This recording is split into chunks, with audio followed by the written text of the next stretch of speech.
helpful, very helpful. Thank you. You're welcome.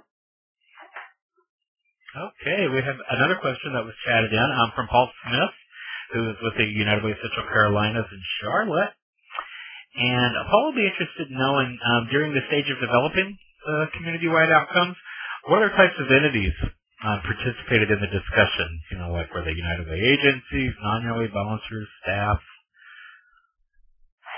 Yes. Who made up those? Yes, all of the above. I mean, obviously the best 50, 60 agencies, had the opportunity to attend the focus groups, and many of them would send different staff to attend different focus groups because obviously they have more programs. We invited people from advisory councils and community impact committees. And in the past couple of years, we've had an extension of what we call partners, and these we also call partners a group that do not receive funds from us. So there's probably about another 40 or 50 of those that are associated with us and attend meetings and sit on councils and stuff like that. So we've enjoyed some good opportunities, especially the past couple of years, of people from public sector and faith-based organizations too. So it was, and I quite honestly, I left it open. If somebody knew somebody wanted to come, that was fine with me. But those that do the work and are involved with the programs are close enough to really determine, what are some of the good elements of crafting an outcome, or articulating an outcome.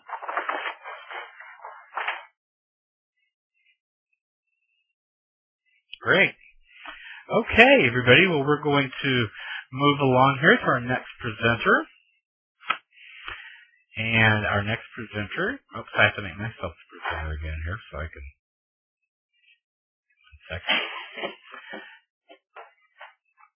And so I want to introduce you all to Dawn Helmrich, who's the Director of Data and Outcomes at the United Way of Greater Milwaukee. Dawn, thank you so much. Everybody, I know this time of year, especially on Monday, can be really busy and hectic, and I'm glad to see that everyone took some time to join us. I know that this is a hot topic. So Dawn, I'm making you the presenter now so you can control your, whoops, give me 1 second, I'm sorry. I'm making you the presenter so you can control your own. Let me move it to the first. And in just a second here, we'll be able to take it away. There we go, Dawn. Okay, you should be able to control your presentation now. Thank you. Hi, everyone. This is Dawn Helmrich. I'm from the United Way of Greater Milwaukee. I really appreciate you all taking the time out to listen to my presentation today. This has been a really interesting and long journey for me. We started looking at community outcomes over 6 years ago and how we could come up with a way to speak to our donors in more collective terms. To put into context, we have a $48 million campaign, and about $20 million of it is distributed in our Community Impact Fund. And we fund about 160 different programs. So this was really important to us to be able to do this. Don, I can't get my down button's not working for, oh, there we go, never mind. So we had a really long history of programmatic outcomes. We started using outcomes back when United Way of America, which is now United Way Worldwide, created the Outcomes and Measurement Toolbook. And our donors started asking questions about our different issue areas. So we call them taxonomies. So youth development, early childhood education.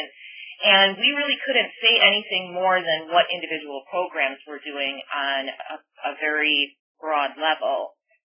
So we really researched other models of collecting and analyzing data across programs, trying to find what model was out there that we could replicate. And we found models about standardized outcomes, but we felt that it was really important for our programs to collect information in the same way.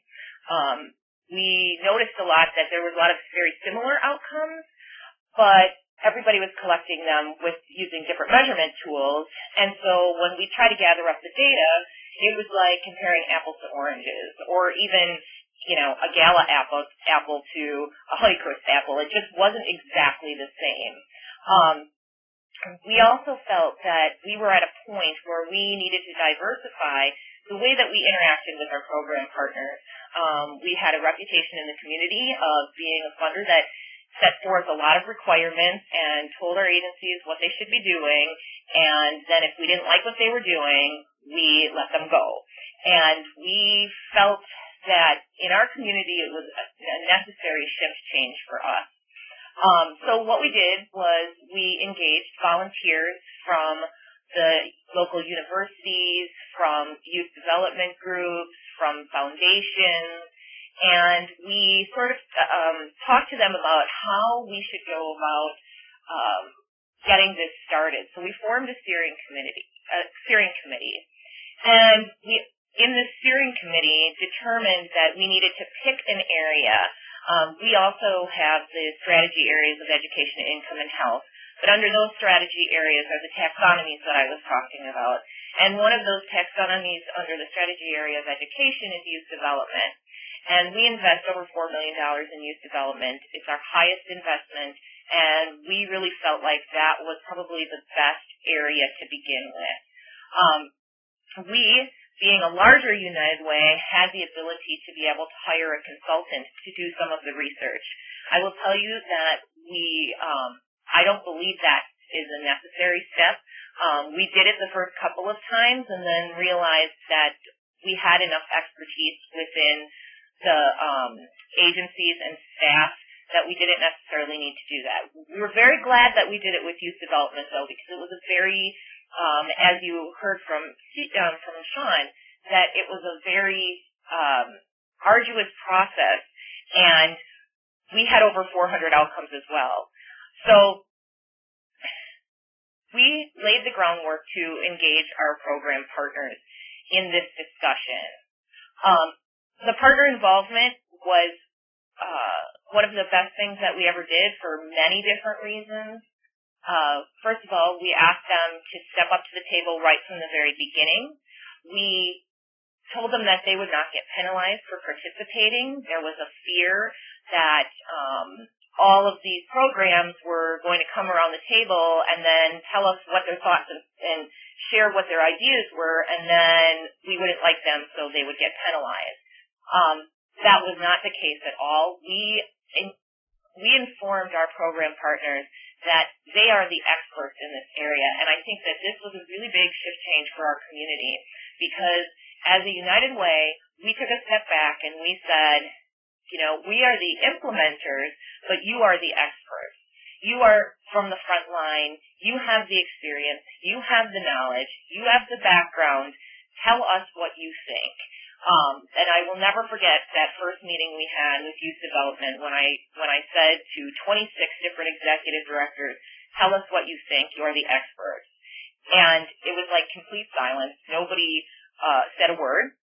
And I think part of it was because we were asking them to be engaged in the process, and they didn't get that from us very often. Now we cannot get them to be quiet. Now they are constantly calling and giving their opinions and refining and reforming the process. And so not only after our youth development programs, we went on to different taxonomies, and what we learned is to not only bring executive directors to the table, but to bring the frontline workers and the program directors to